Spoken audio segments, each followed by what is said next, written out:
Pessoal, chegando aqui para a gente começar a nossa reflexão filosófica de hoje. Vamos falar sobre o recomeçar em Sísifo, né? Então vou esperar vocês aí começarem a entrar. Quem tiver aí, só me dá um oi aí se o áudio tá bom. O áudio tá bom? Tá audível?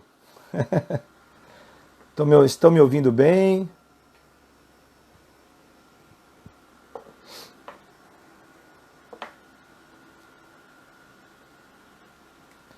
Nós temos ainda alguns minutinhos, daqui a pouco eu começo aqui a fazer uma reflexão, prometo que hoje não vou me estender muito.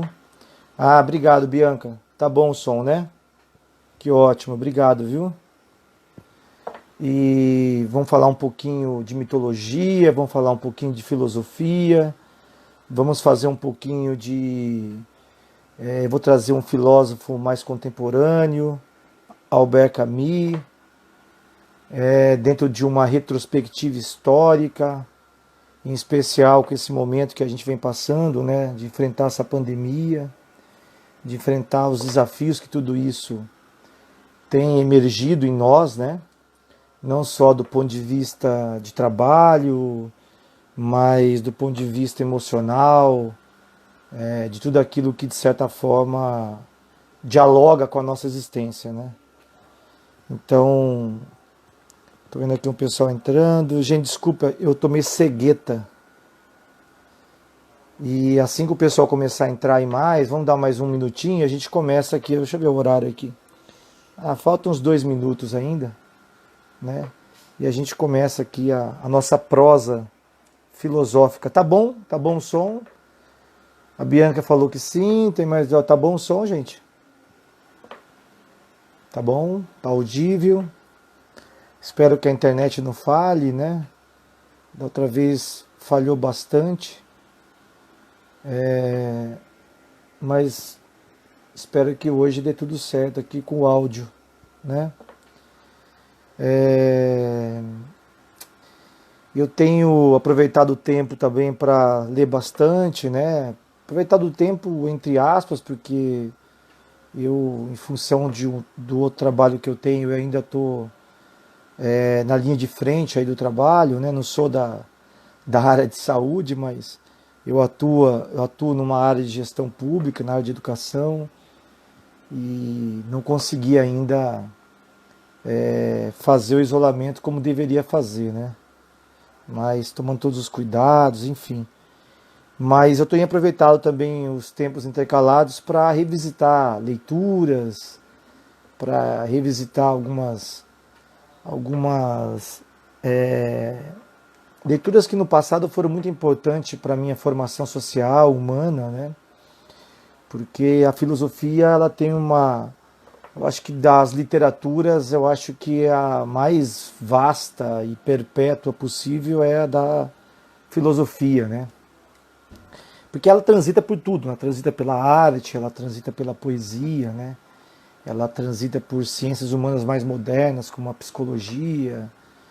Então a filosofia, ela tem essa característica muito forte de ter uma vasta e nobre literatura. Então eu tenho aproveitado esse momento também para ler, para estudar um pouco mais, sempre é tempo de aprender, né? Então, enfim.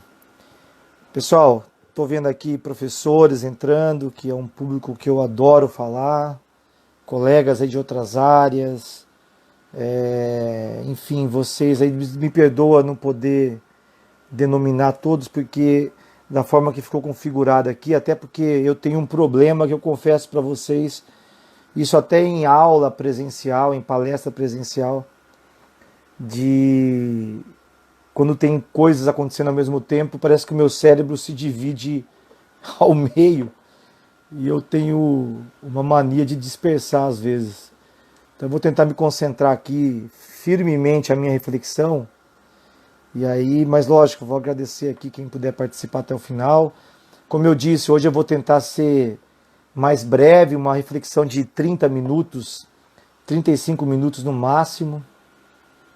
Então, espero que vocês gostem aí do que a gente vai transitar aqui hoje, tá? Bom, já são 8 horas, podemos começar. O áudio tá bom?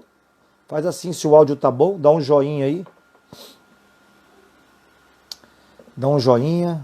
Grande Gabriel, meu caro. Dá um joinha aí, Gabriel. Gabriel e o filhão. Atletas. Maravilha. Som tá bom? Vamos começar, gente? Então vamos lá. Eu queria começar, como na última aula aberta, eu falei um pouco com vocês aí sobre a questão do tempo, né? E aí eu fiz uma retrospectiva através passando, né, pela mitologia, passando pela teogonia, né, a genealogia dos deuses, para contemplar mais com os dias de hoje, chegando até falar de filósofos aí do século XIX e XX que se debruçaram fielmente essa discussão.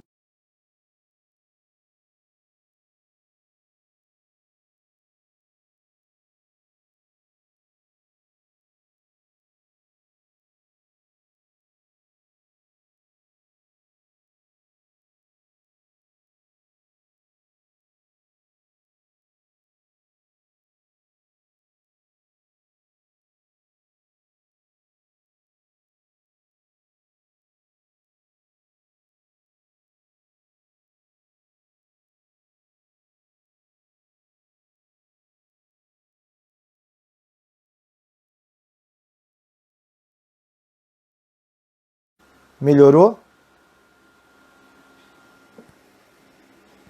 Tá travando? Tá? Então vamos lá. Então, gente, eu hoje também usando a mitologia, mas antes eu vi aqui a Humanideia, eu queria só dar um recadinho rápido. A Humanideia é uma casa de humanidades que, felizmente, a gente já está aí dando alma nela, né? Alma, vida, para essa concepção de trabalho de uma escola de humanidades na cidade de Campinas, mas também que vai transcender a sua territorialidade. Nós vamos fornecer cursos de filosofia, poesia, cultura em geral, né? Também em plataformas de EAD, fazendo aula presencial e transmitindo online. É como eu não quero inventar a roda ou reinventar a roda, mas é um próximo de um projeto que eu também tenho o orgulho de ser professor lá na Casa do Saber em São Paulo, mas é um pouco daquela estrutura trazendo para cá, para a cidade de Campinas. Então, eu espero que em breve, né, a gente consiga presencialmente ter esse projeto mais estruturado e passando, né, se Deus quiser, passando esse momento difícil que a gente tem enfrentado com o isolamento. A gente vai ter um espaço físico, com sala de aula, com um cardápio, com uma estrutura de curso bem organizado, enfim.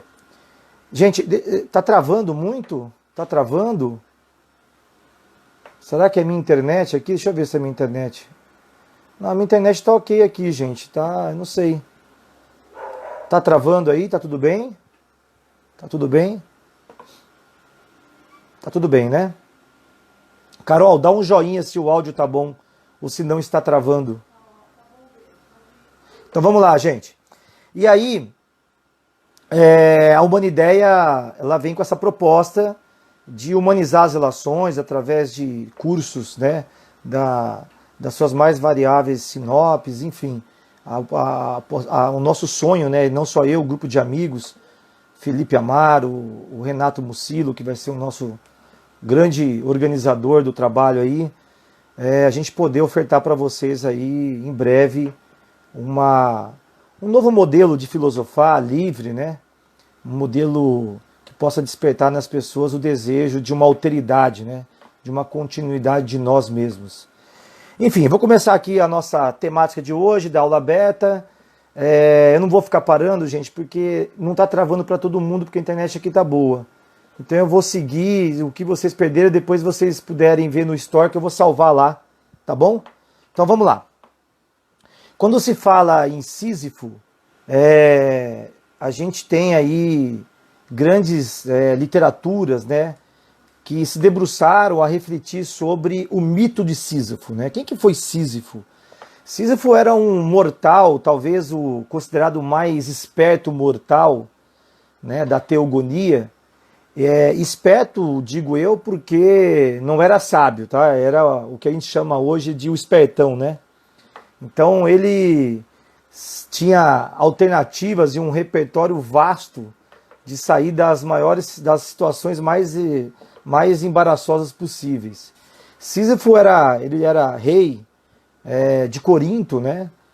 E Corinto, pequeno reino, mas Sísifo tinha, além, né, do reinado, ele era muito conhecido pela sua astúcia, os padrões daquela época, né? E como mortal, né? Porque no mundo dos deuses, você ser mortal, a sobrevivência se torna uma estratégia mais interessante, né? Então, o Sísifo, ele foi muito, ao longo da história, da filosofia, ele foi muito utilizado, né, para grandes reflexões, né? A que eu mais gosto, depois de eu fazer a minha genealogia mitológica, é do grande Albert Camus, que vocês já ouviram falar muito, quem me acompanha, porque para mim, Albert Camus é um dos principais filósofos, né? Em função da discutir a vida, a esperança. Muitos até têm pelo menos eu, enquanto filósofo, acho que há uma leitura um pouco equivocada sobre Camus, né? Camus, por um período, talvez possa ter sido interpretado ou compreendido como um existencialista, cético, enfim. Mas Camus, para mim, da forma que eu sempre me inspirei nas suas obras, né?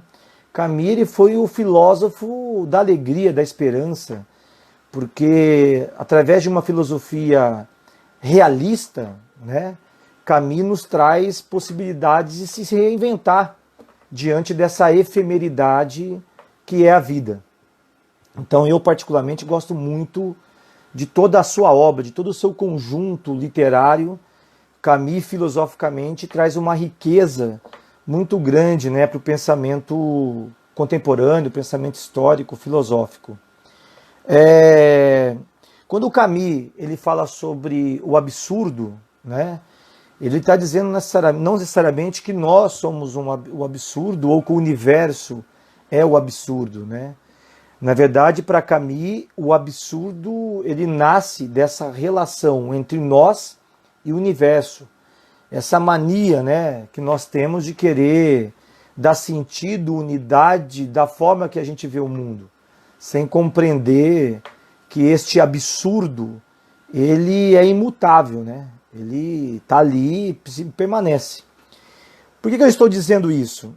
Porque eu quero voltar um pouquinho na mitologia para falar de Sísifo, para depois entrar em Camus, porque Camus tem grandes obras, mas tem um ensaio dele que tem 188 páginas, depende da edição, mas esse ensaio filosófico foi escrito em 1942, é maravilhoso, porque ele traz uma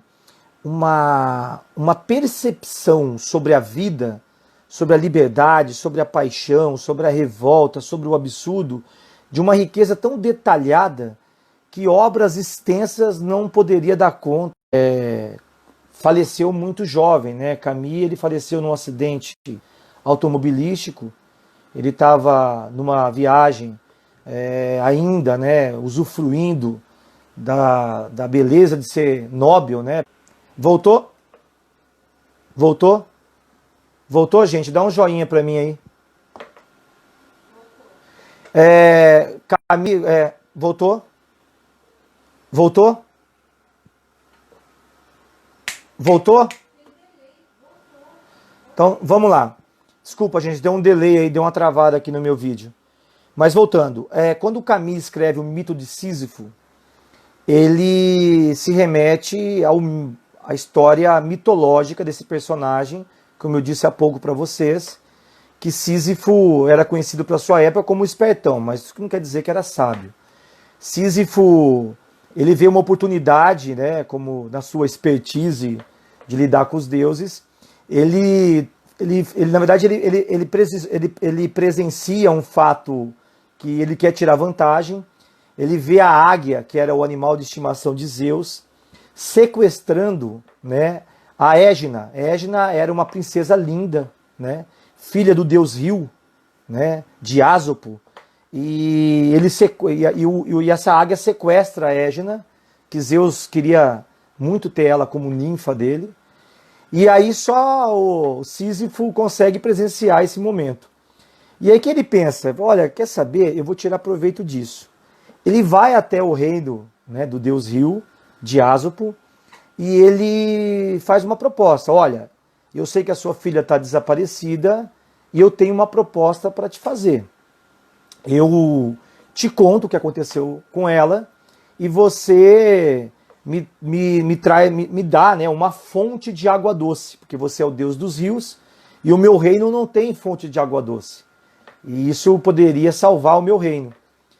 E Ásopo imediatamente, né, ele aceita a proposta de Sísifo, e aí Sísifo conta tudo para ele. Olha, sua filha foi sequestrada pela águia de Zeus, e aconteceu assim e assado, e você certamente já sabe onde está o paradeiro da sua filha Égina, né?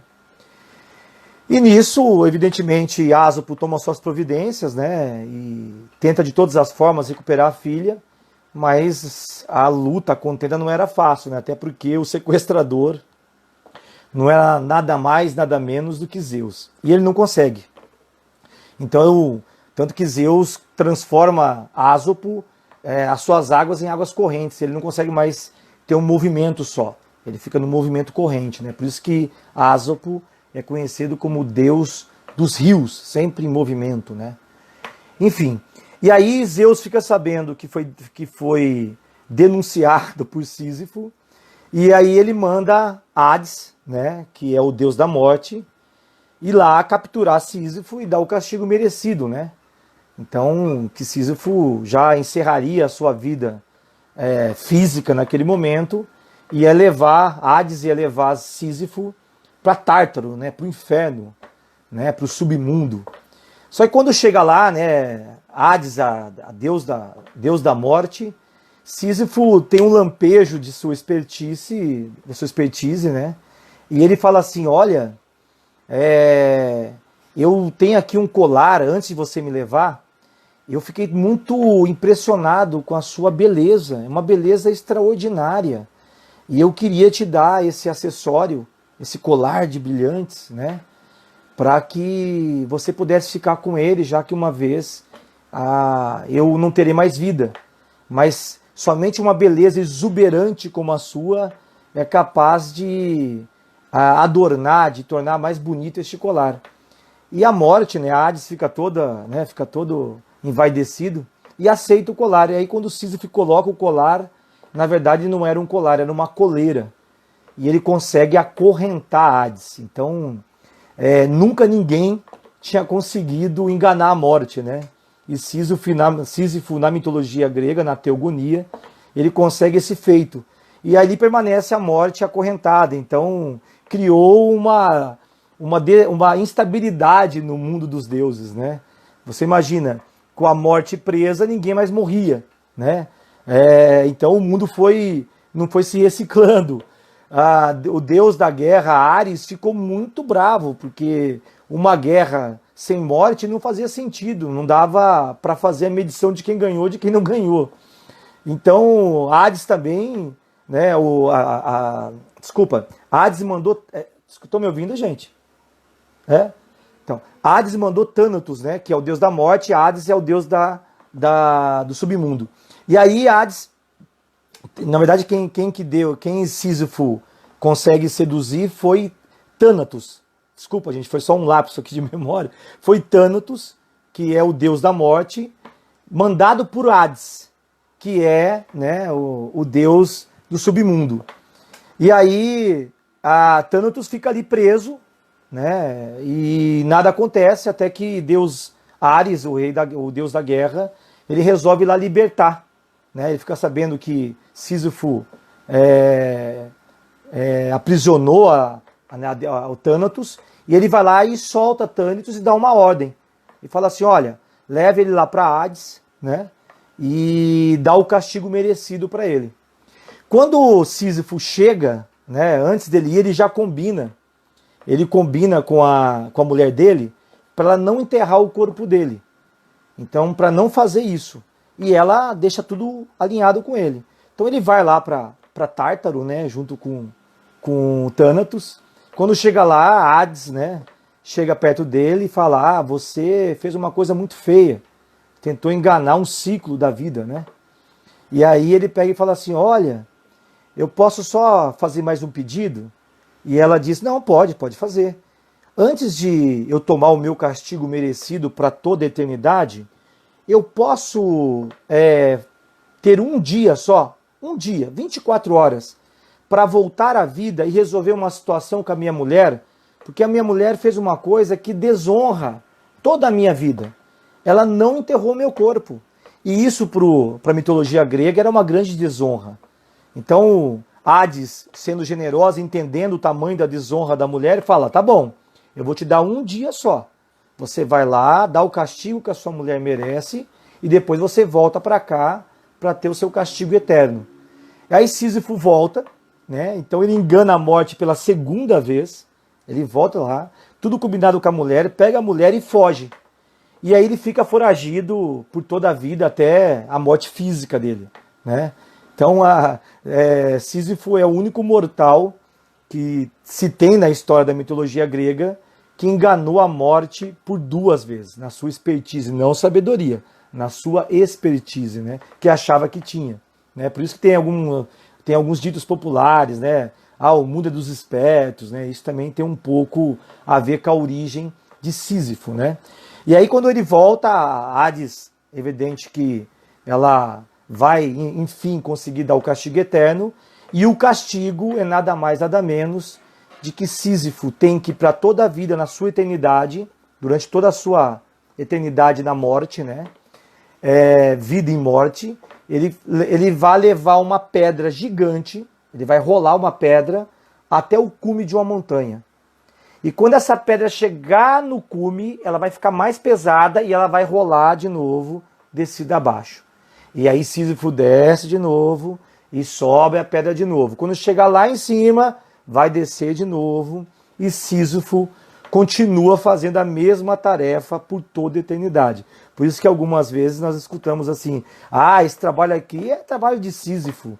Ou seja, não dá em lugar nenhum. É um sofrimento diário, é um sofrimento perpétuo.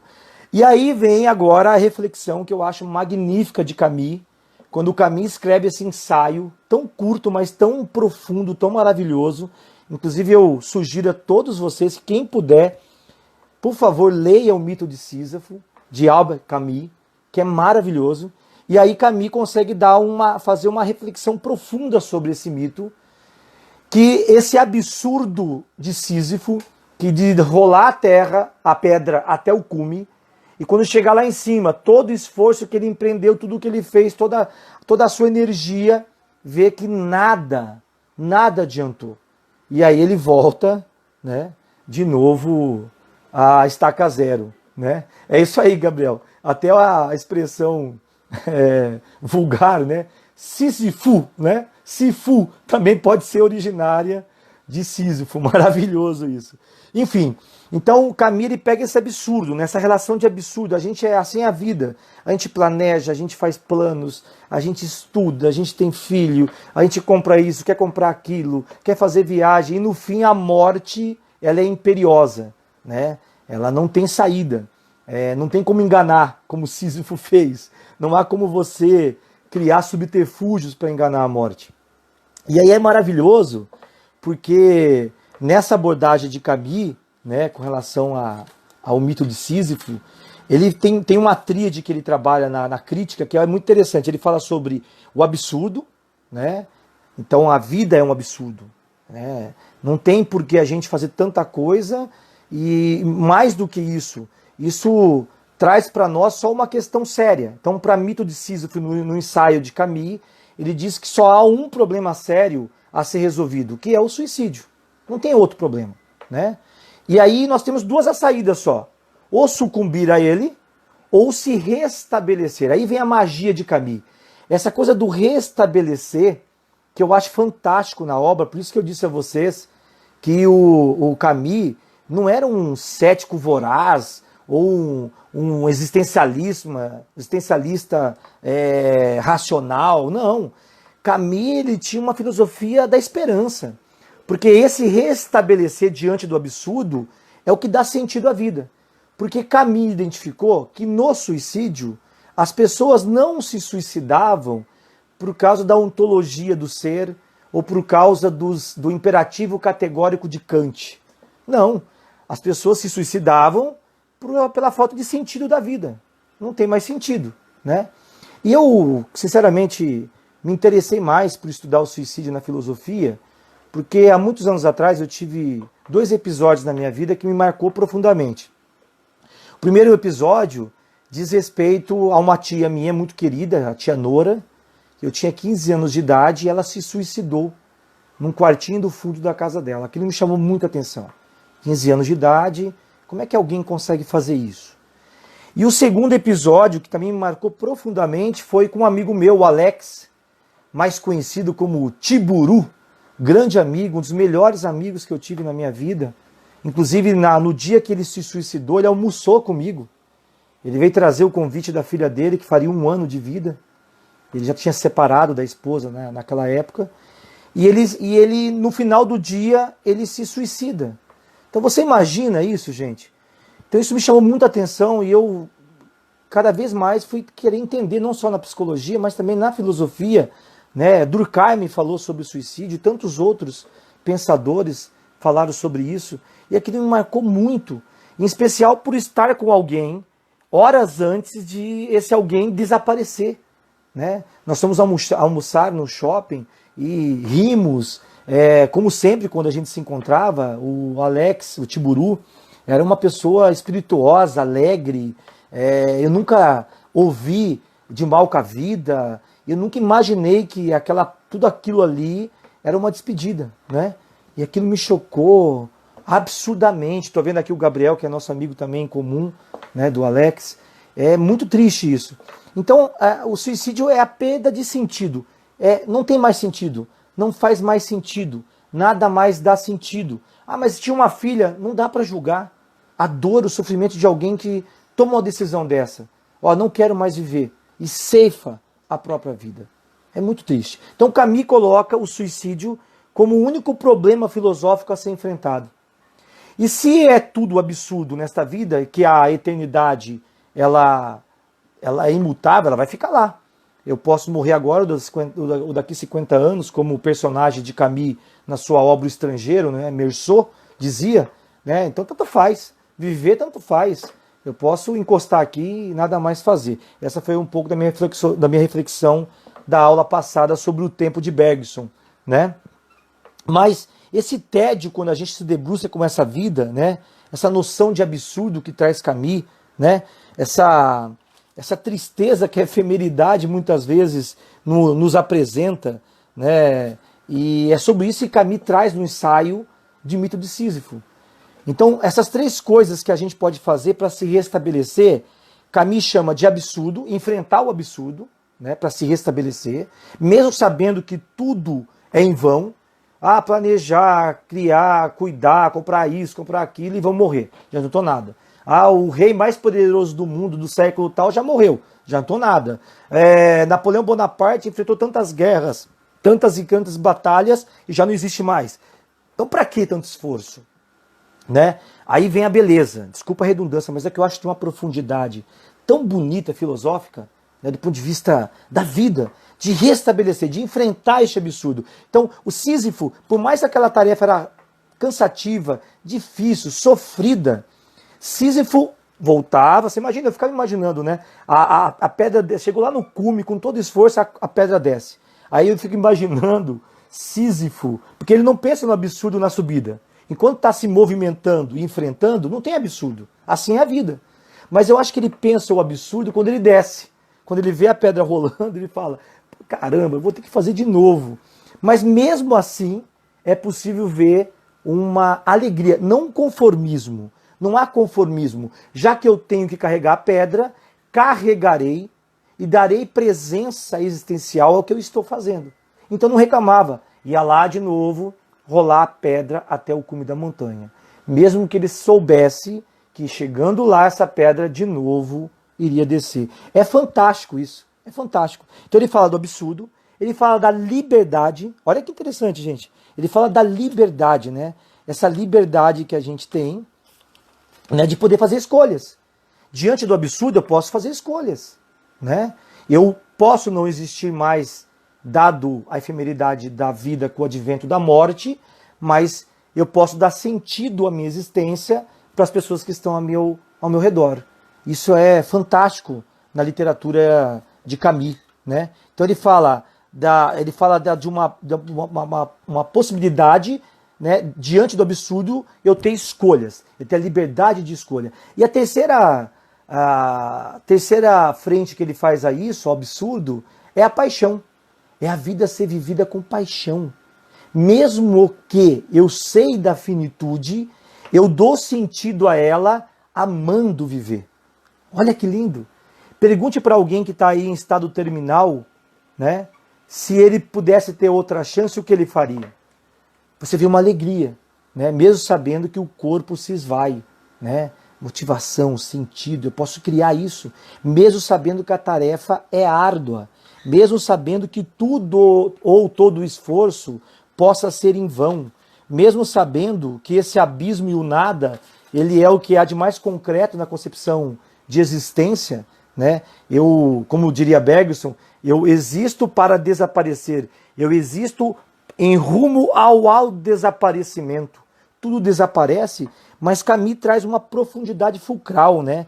Ele diz assim, ó, que só existe uma forma da gente enfrentar isso, né? É procurar o sentido na vida no restabelecimento, na paixão, na liberdade, de enfrentar tudo isso que possa trazer uma possibilidade do não saber, do não existir, do não viver, né? Então, Camus diz que o sentido da vida é o que é de mais fulcral, é o que há de fundamental para carregar essa pedra. E ele vê isso em Sísifo. Olha que coisa perfeita, gente, né? Então, ele diz que nós precisamos aceitar esse absurdo, né? Um absurdo que ele é real, mas não precisamos apelar. Nós podemos aceitar esse absurdo sem apelação, sem jogar a culpa no outro. Como a gente vê, existem pessoas que vivem a vida achando que sempre alguém lhe deve, né? Sempre que a vida lhe deve alguma coisa. E fica naquele discurso, ó vida, ó céu, é culpa de fulano, é o inferno de Sartre, né? O inferno é o outro. Então está sempre terceirizando as suas responsabilidades, né? Este emprego, estou aqui porque não tenho, porque esse emprego acabou com a minha vida, esse emprego acabou com o meu casamento, esse emprego acabou com a minha alegria. Então sai, se reinventa, vê novas possibilidades, vê novos caminhos, né? É sobre isso que Camus quer trazer com a experiência de Sísifo, né? Sísifo sabe o que fez, ele sabe das coisas pela consciência, né? De uma consciência do que é certo e do que é errado, de tirar vantagem ou não sobre as pessoas, ele sabe o que ele fez. Então ele enfrenta esse absurdo com dignidade. Já que esta é a minha condenação, que seja um existir, né, com vivacidade. Né? Olha que coisa fantástica isso. Né? Então é esse sentido que Camus quer recuperar na sua filosofia, né? Porque a gente sabe, né? Saber aceitar esse absurdo, né? Saber aceitar essa vida que é paradoxal, né? Efêmera e sem continuidade, né? Como é que a gente aceita esse absurdo, essa efemeridade, sabendo de tudo isso que não tem continuidade? É dando continuidade para aquilo que nós fazemos existir. Como lidamos com o outro, como reconhecemos esse nosso igual com todas as diferenças, ver dignidade na diferença. Né? Vem a dignidade dentro da historicidade social das pessoas. Eu acho isso tão maravilhoso, né? Então, Camus, ele traz a gente para um despertar. Então, que eu até, se você me permitir, eu quero ler um trechinho, né, do livro, que eu acho fantástico. Olha o que ele fala, ó. Sísifo sempre recomeça, por mais absurdas que sejam as tarefas humanas. Ele mantém a sua consciência e continua seu trabalho. A luta para fazer a pedra chegar ao cume da montanha basta para encher o seu coração. Olha que coisa linda, gente. Ó. A luta para levar a pedra ao cume da montanha basta para encher o seu coração de alegria. Olha isso, encher o coração de um homem, né? É preciso imaginar Sísifo feliz. Eu adoro isso, já li o mito de Sísifo de Camus, já li umas 50 vezes e confesso a vocês que toda vez que leio, eu sempre consigo ter uma reflexão diferente, alguma coisa que me anima, né? Porque ele traz uma concepção muito deleitosa, né? Muito poética sobre a vida, né? E que apesar desse absurdo, quando a gente consegue encontrar sentido e dar sentido, a gente consegue viver com vivacidade, né? A gente consegue esgotar, né, o campo do possível. O campo do possível, esgotar o campo das possibilidades. Então, era essa reflexão que eu queria deixar com vocês aí. Pode tudo parecer difícil, né? Dia após dia passando por essa crise que o mundo enfrenta, não somos só nós, né? Eu venho falando isso insistentemente.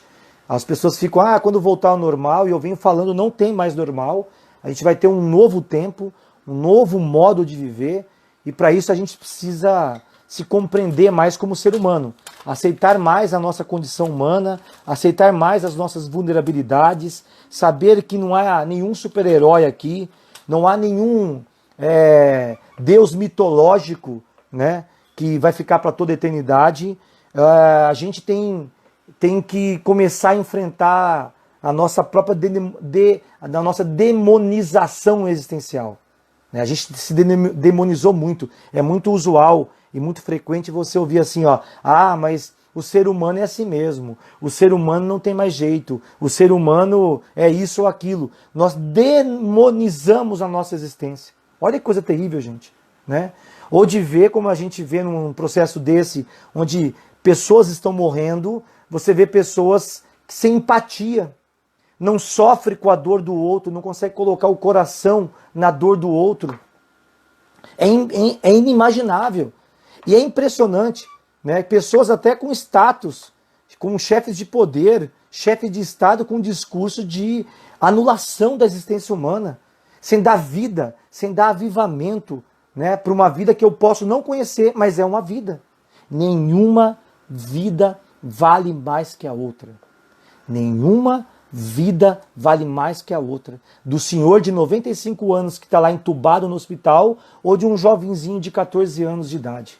Nenhuma vida vale mais que a outra. Tem história. E só quem ama sabe disso. Só quem é capaz de amar sabe exatamente a intensidade e o valor disso, né?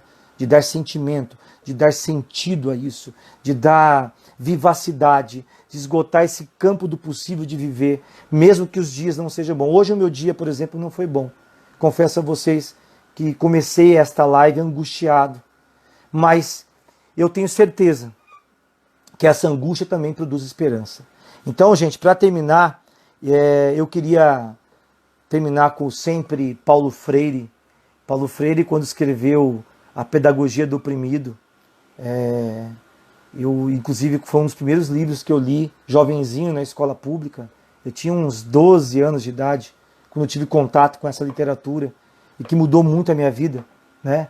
Sendo de minorias, trabalhando para minorias e vivendo como minorias, mesmo que as minorias estejam equivocadas, é do lado delas que eu sempre estarei. E essa motivação vem freirianamente na minha vida, né? E Paulo Freire, em 92, lançou o livro chamado Pedagogia da Esperança, e até um subtítulo lindo chamado Pedagogia da Esperança, um reencontro com a pedagogia do oprimido. Olha que lindo isso, né? É uma coisa... É isso mesmo, Grazi. A gente está vivendo uma falta de empatia e distopia, que é lamentável. É lamentável, uma distopia sem precedentes, né?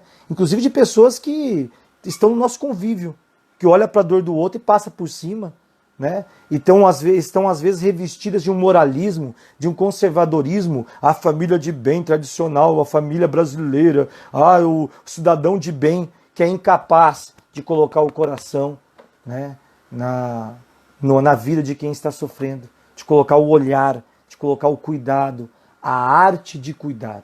A arte de cuidar. Então, Paulo Freire, nesse livro, Pedagogia da Esperança, ele conjuga, né, conjuga o verbo esperançar. E é muito lindo, porque nesse livro ele fala, tem um trecho que para mim ficou na minha memória, ficou muito gravado na minha memória. Assim. Ele fala assim, é preciso, olha, isso comparando agora, fazendo uma analogia com o mito de Sísifo, que as pedras que carregamos, que rolamos todos os dias, não tem problema. Precisamos dar vivacidade a isso. E para isso, assim como para Camus, a única possibilidade é dar sentido à vida, para se restabelecer diante dessa efemeridade, Paulo Freire chama isso de esperança. Né? É preciso ter esperança. Mas ter esperança do verbo esperançar. Porque tem gente que tem esperança do verbo esperar. E esperança do verbo esperar não é esperança, é espera. Olha isso, olha. De novo, gente. Esperança do verbo esperar não é esperança, é espera.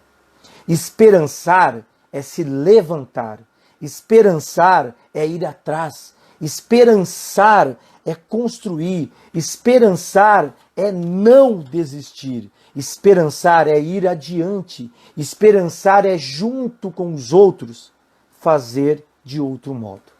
Que a gente possa, com as nossas pedras de Sísifo, com as nossas lutas, com as nossas batalhas, esperançar dias melhores. É isso aí, pessoal. Beijo para vocês. Saudações filosóficas. Obrigado, viu? Até mais, gente.